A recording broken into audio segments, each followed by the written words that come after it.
누군가를 미워한 적 있습니까? 밤이 깊어도 잊히지 않는 얼굴, 가슴 속에 쌓인 말 못할 원한. 그 사람만 아니었으면 내 인생은 덜 힘들었을 거라고. 그렇게 우리는 내가 아닌 누군가의 잘못 때문에 오늘도 괴롭습니다. 하지만 부처님은 말씀하셨습니다. 다투지 말라. 아무리 원수일지라도. 왜일까요? 원수를 미워한 그 마음이 결국은 나를 가장 먼저 해친 불씨가 되기 때문입니다. 싸움은 결국 불을 던지고 불을 받는 일. 던진 자도 다치고 받은 자도 타들어갑니다. 그렇다면 어떻게 해야 다투지 않고 이 고통에서 벗어날 수 있을까요? 부처님은 우리에게 그 해답을 남기셨습니다. 지금부터 그 지혜의 문을 함께 열어보겠습니다. 어느 날 숲속 수행처에서 부처님께서 나무 그늘 아래 앉아 계셨다. 바람은 조용히 불었고 하늘은 깊고 푸르렀다. 그때 제자 아난다가 다급한 얼굴로 다가왔다. 세존이시여 용서하소서. 제가 참지 못하고 다투고 말았습니다. 부처님께서 조용히 아난다를 바라보셨다. 그 시선엔 꾸짖음이 아니라 깊은 연민이 담겨 있었다. 무슨 일이 있었느냐 아난다여. 아난다는 주먹을 움켜쥔 채 고개를 숙였다. 한 수행자와 사소한 말다툼을 했습니다. 처음엔 참고 넘기려 했지만 그가 저를 모욕하자 가슴이 끓어올라 저도 모르게 언성을 높이고 말았습니다. 그래서 그대는 이리 온 것이냐? 아난다는 한참 침묵하다가 겨우 입을 열었다. 마음이 너무 불편합니다. 화를 냈을 땐 후련했지만 지금은 제 마음이 오히려 더 어지럽습니다. 이게 옳은 일인가요, 세존이시여? 부처님께서는 조용히 말씀하셨다. 아난다여. 그대는 지금 불을 손으로 움켜쥔 채 왜 내 손이 이렇게 뜨거운가 묻는 것과 같다. 아난다는 눈을 동그랗게 뜨고 물었다. 불을 움켜쥐었다고요? 저는 그저 억울하고 분해서 제 감정을 드러낸 것뿐입니다. 그래서 그대는 그 불을 상대에게 던졌느냐? 그렇습니다. 그 불은 상대를 태웠느냐? 글쎄요. 그도 분노하였고 결국 저를 똑같이 미워했습니다. 그렇다면 그 불은 그대도 태우고 상대도 태웠겠구나. 아난다는 말없이 고개를 끄덕였다. 부처님께서는 두 손을 모아 무릎 위에 올리신 채 눈을 감고 조용히 말씀을 이으셨다. 분노란 바람 앞의 등불과 같다. 작은 바람에도 흔들리고 누군가의 말 한마디에 꺼지며 때로는 자신이 뿜은 열기에 스스로 녹아 사라진다. 하지만 더 무서운 것은 그 분노가 마음속에서 점점 커지며 불길처럼 번진다는 것이다. 처음엔 작았던 분노가 상대의 말 한마디에 기름을 부어 이내 타인을 태우고 마침내 자신을 불살라버리는 것이다. 아난다는 숨을 죽인 채 들었다. 그 말 한마디 한마디가 마치 속을 들여다보는 거울처럼 다가왔다. 부처님은 계속 말씀하셨다. 아난다여, 그대는 나를 따라다니며 수행했으나 진짜 싸움의 본질을 아직 깨닫지 못했다. 진정한 싸움은 밖에서 벌어지는 것이 아니다. 사람과 사람 사이에서 터지는 말싸움이 아니다. 진짜 싸움은 마음속에서 벌어진다. 마음속에서요? 그렇다. 상대가 던진 말은 하나의 돌멩이에 지나지 않는다. 그러나 그 돌멩이를 가슴에 품고 왜 나한테 이걸 던졌지 끊임없이 되뇌이면 그 순간부터 고통은 멈추지 않는다. 그때부터는 상대가 아닌 나 스스로가 나를 괴롭히는 것이다. 아난다는 고개를 떨궜다. 그렇다면 분노를 참는 것이 수행입니까? 부처님은 조용히 고개를 저었다. 아니다. 참는 것은 억누르는 것이고, 억누름은 다시 폭발로 이어진다. 그것은 화를 덮은 것이지, 없앤 것이 아니다. 진짜 수행은 그 감정의 뿌리를 꿰뚫어 보는 것이다. 왜 분노가 일어났는지, 그 분노가 어디서 비롯되었는지, 그리고 그 분노가 가져올 결과가 무엇인지 깊이 들여다보는 것이다. 아난다는 조심스럽게 물었다. 그렇다면 저 같은 범부는 어떻게 그 분노의 불길을 다스릴 수 있겠습니까? 부처님은 작은 미소를 머금으시고 말씀하셨다.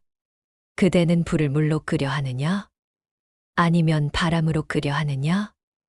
물로 끄겠습니다. 그 물이란 자비와 지혜다. 화가 날 때는 숨을 쉬고 그대 마음을 먼저 들여다보아야 한다. 상대가 아닌 내가 왜 이런 감정을 느끼는지 그대로 바라보는 것이다. 그것이 바로 지혜의 첫걸음이다.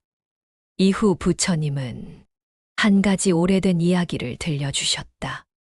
옛날 어느 마을에 사람들에게 늘 미움을 사는 남자가 있었다. 그는 욕을 입에 달고 살며 누구에게나 시비를 걸고 남의 허물을 즐겨 말하곤 했다.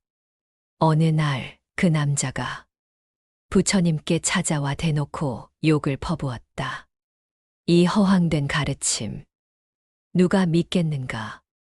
스스로 깨달았다 말하면서도 세상엔 여전히 고통이 가득하지 않은가? 제자들은 그를 당장 끌어내치려 했지만 부처님은 조용히 앉아 계셨다. 그리고 그가 다 말했을 때 부처님께서 말씀하셨다. 그대가 누군가에게 선물을 주었는데 그가 받지 않는다면 그 선물은 누구의 것이겠는가?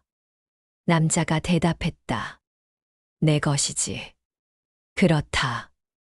그대가 내게 욕을 퍼부었으나 내가 그것을 받지 않았다면 그 욕은 누구의 것이겠는가? 남자는 아무 말도 하지 못했다. 부처님은 미소 지으며 말씀하셨다.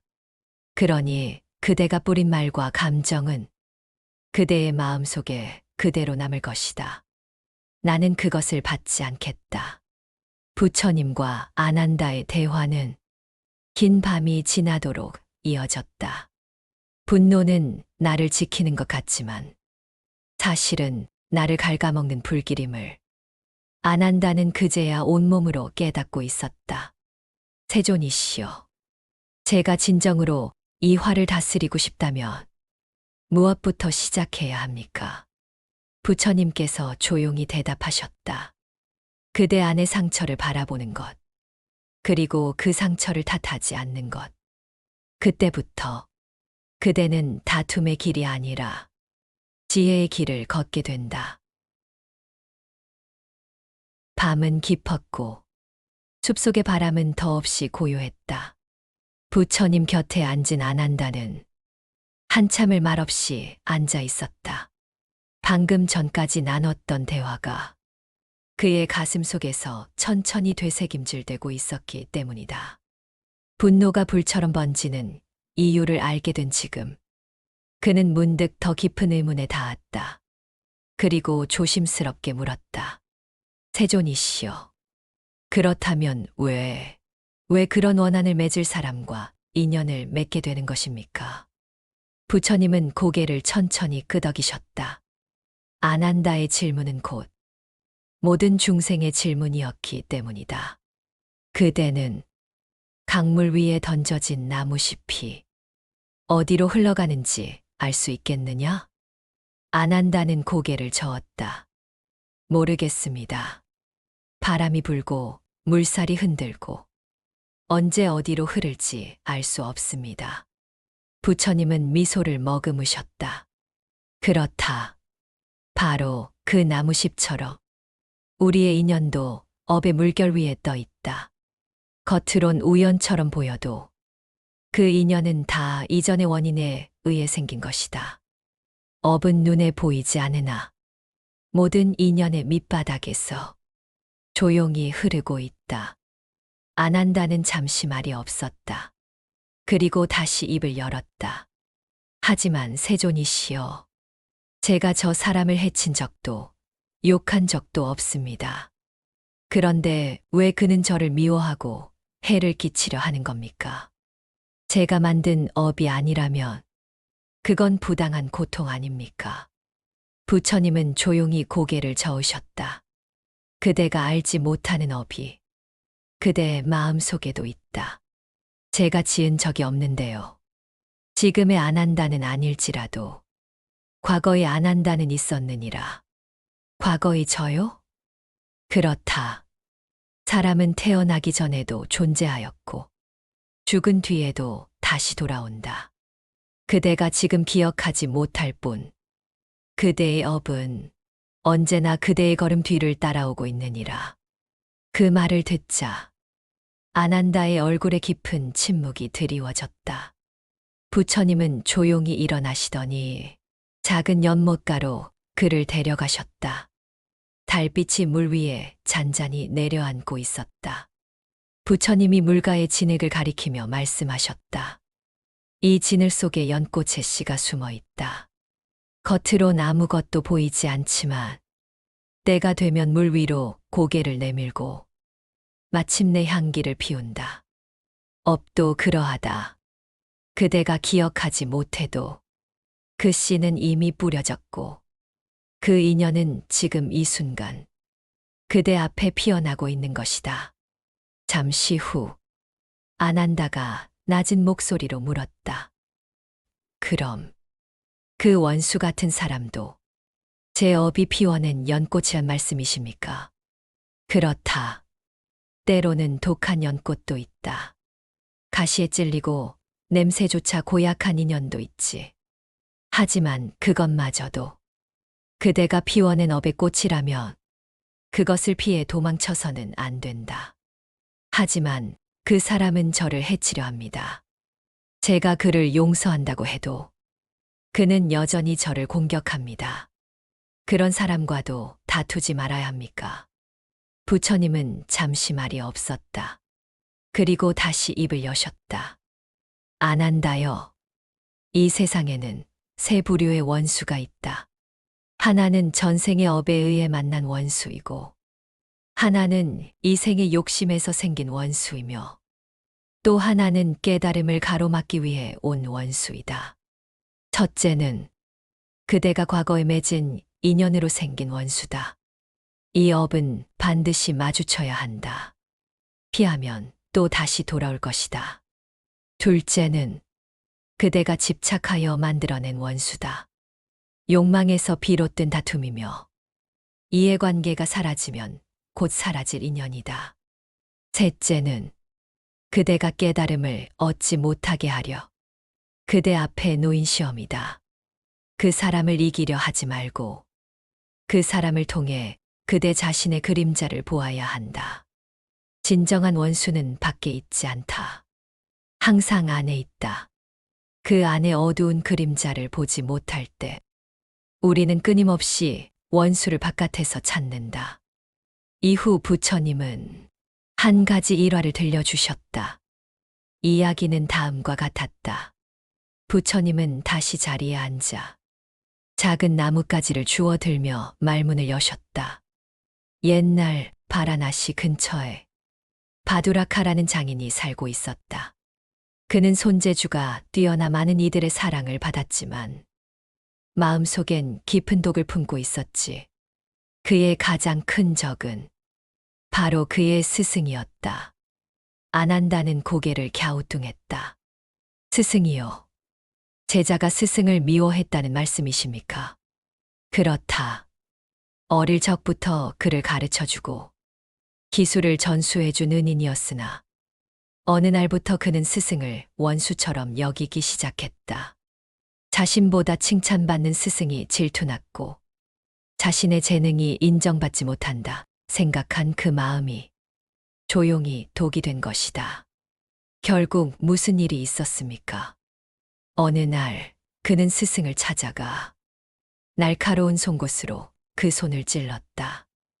이제 당신은 더는 아무것도 만들 수 없을 것입니다.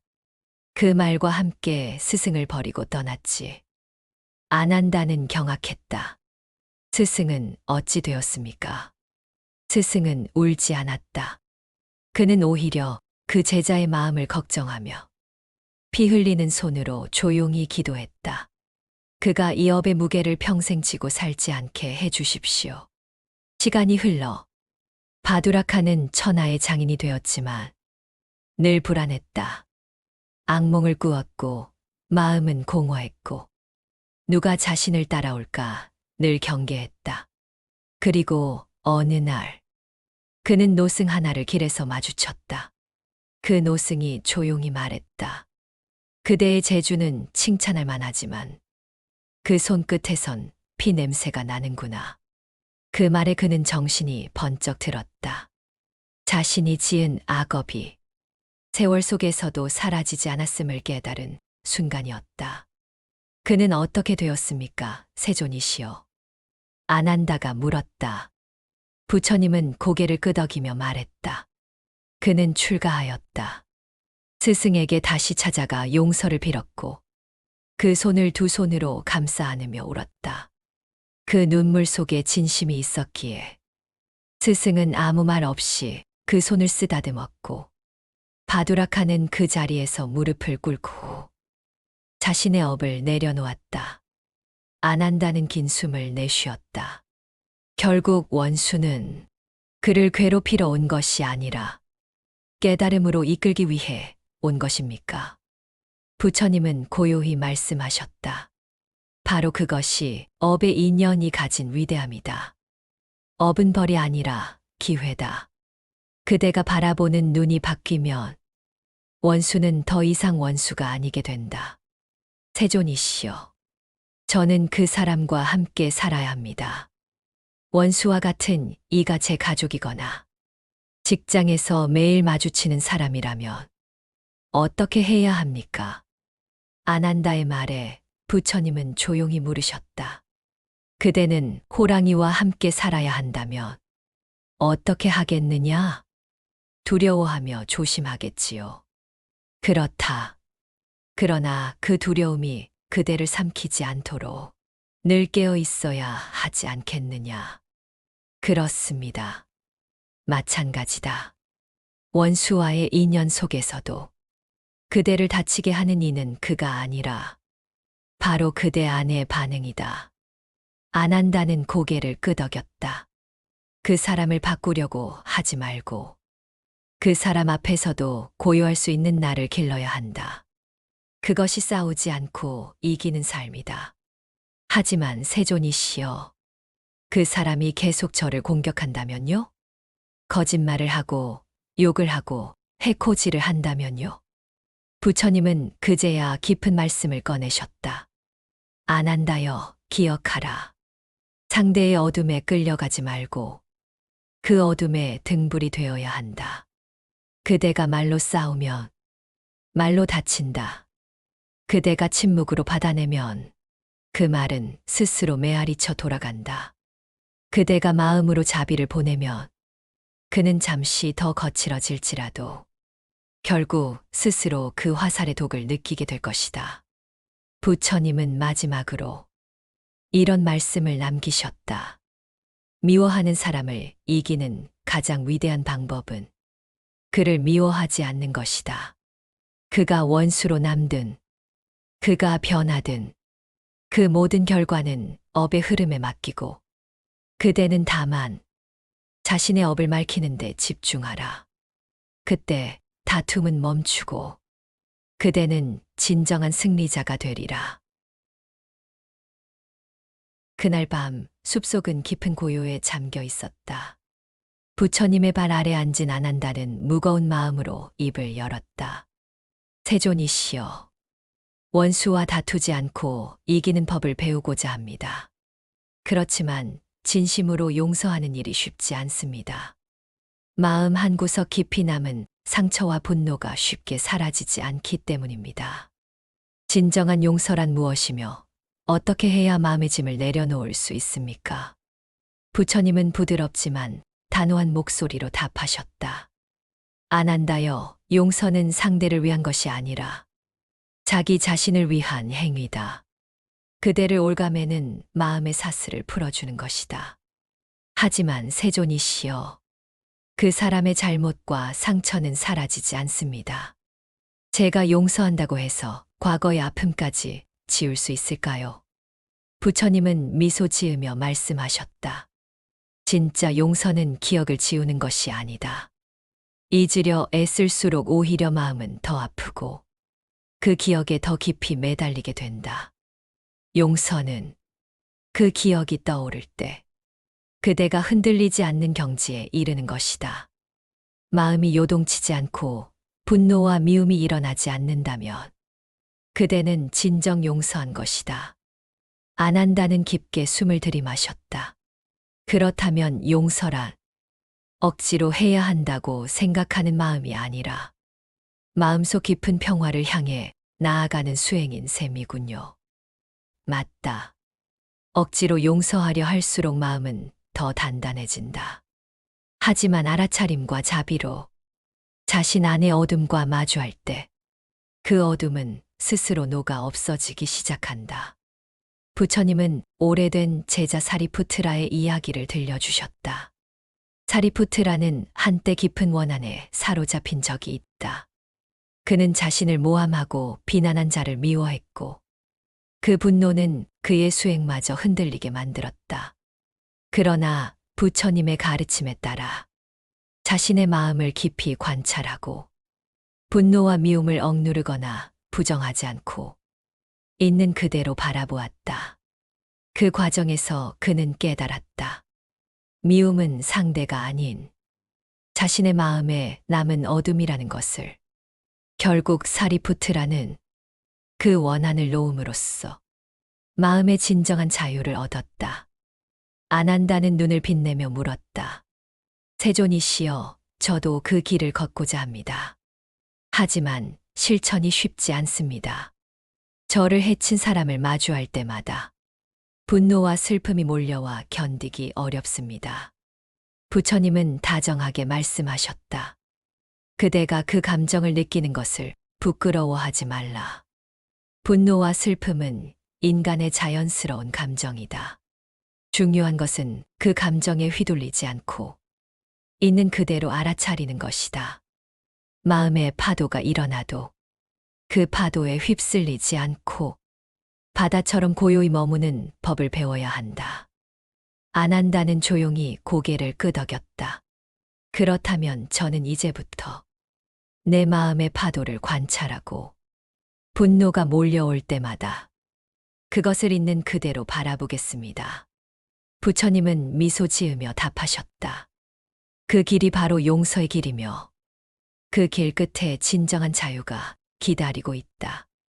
밤은 깊었고 안 한다는 부처님의 말씀을 마음 깊이 새겼다. 그날 이후 그는 매일 자신의 마음을 살피고 원망과 미움의 감정을 알아차리며 조금씩 그 마음의 짐을 내려놓기 시작했다. 시간이 흐르면서 안 한다는 알게 되었다. 용서는 남을 위한 것이 아니라 나 자신을 위해 하는 행위임을. 용서함으로써 마음이 자유로워지고 더 이상 원한에 갇히지 않게 된다는 것을.